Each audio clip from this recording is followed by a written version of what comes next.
A wave of dissent swept across the Bay Area on Saturday, October 18, 2025, as tens of thousands joined the nationwide No Kings protests. These demonstrations, fueled by growing concerns, were a powerful display of public sentiment. But what exactly sparked this massive outcry? Let's dive in. This movement, aimed at challenging the actions of President Donald Trump's administration, saw participation from countless individuals and groups. The core of the protest stemmed from the administration's perceived overreach of executive power.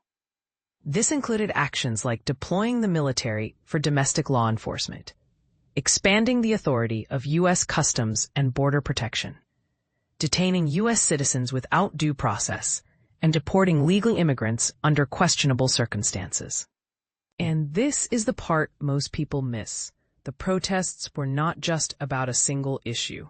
They were a reaction to a pattern of actions that many saw as undermining fundamental rights and democratic principles. The protests weren't isolated events. Similar demonstrations in June had already drawn an estimated 5 million participants. Organizers planned Saturday's events in over 2,700 communities across the nation.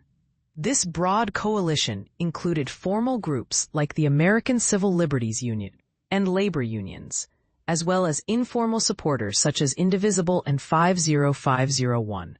This wide range of participants underscores the diverse concerns that fueled the movement. But here's where it gets controversial. The administration's actions extended beyond these specific instances. There were also attempts to withhold funds from cities, states, and counties, even when Congress had already approved the appropriations. Moreover, the administration sought to give the president the power to fire federal employees and reshape federal agencies in ways unprecedented in recent history.